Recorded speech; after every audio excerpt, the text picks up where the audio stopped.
मैं हुसैन सुल्तान रणभूमि न्यूज़ में आपका स्वागत करता हूं। इस वक्त हम मुमरा रेलवे स्टेशन के एम गेट के पास है। यहाँ पे एनसीपी की तरफ से यहाँ पे एक सिग्नेचर अभियान, हस्ताक्षर अभियान शुरू किया गया। दरअसल इस अभियान का मकसद है, जिस तरीके से जो असुविधा हो रही थी मुमरा प्रवासियों के लिए, यहाँ पे जो लिफ्ट नहीं है, एक्सकेलेटर नहीं है, और यहाँ पे जब एक नया प्लेटफॉर्म बनाया गया और उसको भी यहाँ पे चेंज कर दिया गया है, जिसकी वजह से यहाँ पे जो काफ़ी लोग हैं, जिसमें महिलाएं हैं, बच्चे हैं, बूढ़े हैं और कहीं पे दिव्यांग है, जो हैंडीकैप है, उनको प्लेटफॉर्म पर दूसरी प्लेटफॉर्म पर जाने के लिए काफ़ी तकलीफ़ों का सामना करना पड़ा था। एस्केलेटर समेत बहुत सारी सुविधा यहाँ पे अभी तक उपलब्ध नहीं है। मुमरा एक ऐसा शहर है, यहाँ पे बहुत से ज़्यादा आमदनी है, कई 2 से 3 लाख लोग यहाँ से रोज़ाना सफ़र करते हैं, मगर दूसरे स्टेशन के मुकाबले में यहाँ पे कोई भी सुविधा उपलब्ध नहीं है। इसी को लेकर पिछले दिनों प्रवासी संघ और यहाँ के पूर्व मंत्री जितेंद्र आव्हाड ने एक मीटिंग का आयोजन किया गया था और इस मीटिंग में उन्होंने यहाँ पे तमाम सहूलतों को मुहैया कराने की मांग की थी, जिसको देखते हुए यहाँ पर आज एनसीपी ने सिग्नेचर अभियान रखा है। ये 5 दिन का सिग्नेचर अभियान है, आज का तीसरा दिन है और तकरीबन अभी तक यहाँ पे 25,000 के आसपास यहाँ पे सिग्नेचर हो चुकी है। इस बारे में जब हमने यहाँ के कलवा मुमरा अध्यक्ष शमीम खान से बात की तो उन्होंने बताया कि हमारा टारगेट है कम से कम 50 से 60,000 यहाँ पे सिग्नेचर हम लोग यहाँ कराएंगे। उसके बाद रेलवे डीआरएम से मुलाकात करेंगे और जो जो असुविधा है मुमरा के लिए उपलब्ध नहीं है, वो सुविधा की मांग करेंगे। बहुत सारी बातें उनसे की है। आइए उस मौके पर कुछ हैंडीकैप भी लोग हैं, उनसे भी बात करते हैं कि उनका इस जो सिग्नेचर अभियान शुरू किया गया है उसको लेकर उनका क्या कहना है। देखिए, तकरीबन 3 दिनों से हमारे नेता डॉक्टर जितेंद्र आव्हाड साहब के नेतृत्व में, सैयद अशरफ भाई साहब की क़यादत में आज ये मुमरा शहर के अंदर एम गेट पे हम खड़े हैं। यहाँ पे रेलवे प्रशासन के खिलाफ, उनकी मनमानी के खिलाफ जिस तरीके से हमारे नेता डॉक्टर जितेंद्र आव्हाड साहब ने मुहिम को छेड़ रखी है, उस तरीके से यहाँ पे सिग्नेचर का अभियान चल रहा है। हम बताना चाहेंगे आपके माध्यम से कि तकरीबन 3 दिनों के अंदर अब तक 25,000 लोगों ने कर दिया सिग्नेचर। हमारा टारगेट है, हमारे नेता डॉक्टर जितेंद्र आव्हाड साहब का ये टारगेट है, हमारे शहरवासियों का ये टारगेट है कि हमें यहाँ से इंसाफ मिलना चाहिए। उसके इंसाफ के लिए हमें डीआरएम से मिलना होगा, उसके इंसाफ के लिए रेलवे मिनिस्टर से दिल्ली जाकर के हमारे नेता डॉक्टर जितेंद्र आव्हाड साहब मुलाकात करेंगे। लेकिन हमारा टारगेट है 50,000 का। 50,000 का सिग्नेचर लेकर के इंशाअल्लाह ताला हम लोग मुलाकात करेंगे। और हम बताना चाहेंगे आपके माध्यम से, जिस तरीके से आज इस रेलवे हम जहाँ खड़े हैं, ये मुमरा रेलवे स्टेशन का एक हिस्सा है। यहाँ लोग तादाद में आ रहे हैं, दिखाइए आपके कैमरे के माध्यम से, लोग सिग्नेचर कर रहे हैं। लोगों की ये मांग है कि आज इतने दिनों से आ करके यहाँ पे एक्सीलेटर का सामान रखा हुआ है, आप दिखाइए गोडाउन को, उसके अंदर रखा हुआ है। कुछ दिनों के पहले डॉक्टर जितेंद्र आव्हाड साहब ने इसका विजिट किया था, क्यों लगाया नहीं जाता उसको?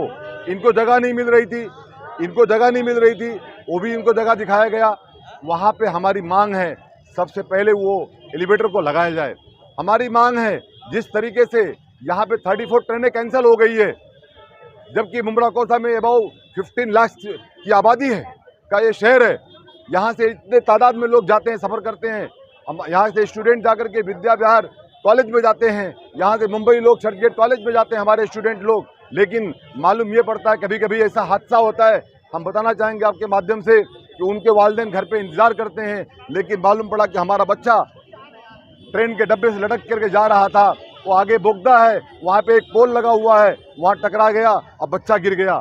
यानी वो वालिदैन के लिए वो चीज़ इतनी खतरनाक होती है जो आपके माध्यम से मैं बयान नहीं कर सकता। हम बताना चाहेंगे आपके माध्यम से कि आज रेलवे के अंदर जितनी यहाँ पे जिस तादाद में टिकट लोग लेते हैं, पास बनाए हैं, जितनी इनकम रेलवे को आज के डेट में यहाँ से हो रही है, उतनी इनकम शायद कहीं से भी नहीं हो रही होगी इनको। शायद ये 3rd नंबर का रेलवे स्टेशन मुमरा कौसा का ऐसा है जहाँ से इतना रेनू इनको हासिल होता है। उसके बाद भी हमारे शहर के साथ में सौतेला व्यवहार हो रहा है। इन चीज़ों को किसी भी तरीके से माफ़ नहीं किया जाएगा।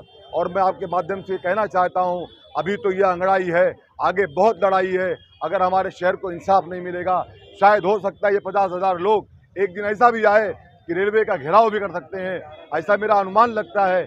इसीलिए मैं डीआरएम साहब से कहना चाहता हूँ, डॉक्टर जितेंद्र आव्हाड साहब के नेतृत्व में कहना चाहता हूँ, उनके बिहाफ में कहना चाहता हूँ, सर दे दीजिए इंसाफ हमारे शहर को। बहुत हो गया, दिखाइए मुमरा रेलवे स्टेशन का हालात कितना गंदा लगता है देख करके यहाँ से।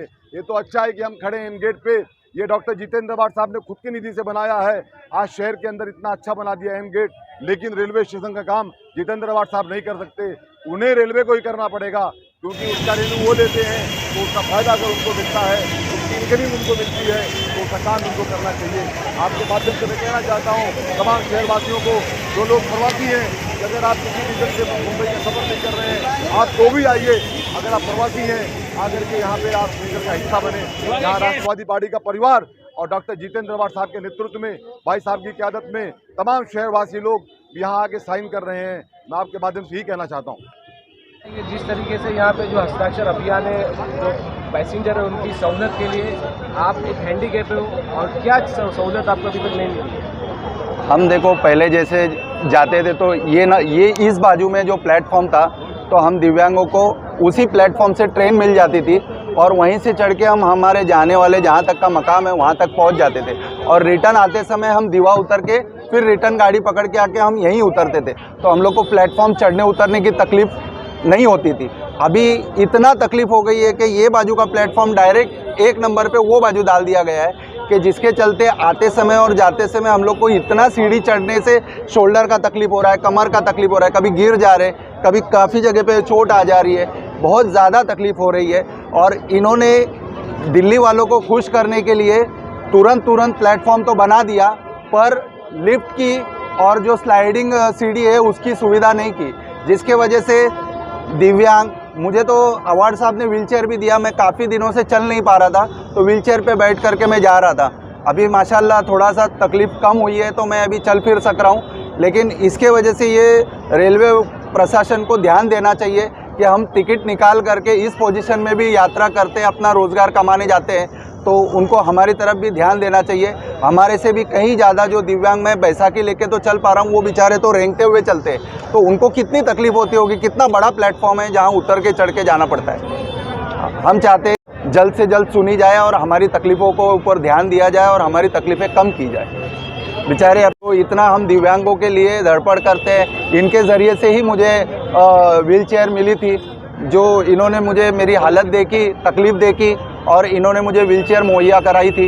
इनका मैं तहे दिल से बहुत बहुत शुक्रिया अदा करता हूँ। जय भाई, क्या कहेंगे? ऐसे दिव्यांग बहुत सारे लोग हैं और बहुत सारी जो महिलाएं हैं, प्रेग्नेंट है और बच्चे हैं, जो स्टूडेंट हैं, ऐसे कई लोग हैं, इनके ऊपर अभी तक कोई सहूलत नहीं मिल पा रही है और उसी के तहत आपने ये अभियान शुरू किया गया। अभी मैं आपके माध्यम से ही कहना चाहता हूँ, जिस तरीके से इनकी दुख भरी कहानी हमने सुनी, आज देखिए एक बेचारा विकलांग भाई हमारा किस हालत में खड़ा हुआ है। अगर यहाँ पे एक्सीलेटर लगाया नहीं जाएगा तो ये कैसे सफ़र करेंगे रेलवे का। ऐसे हमारी बहुत सारी माएँ बहनें भी हैं, बहुत सारे बुज़ुर्ग भी हैं जिनको उसका सामना करना पड़ता है।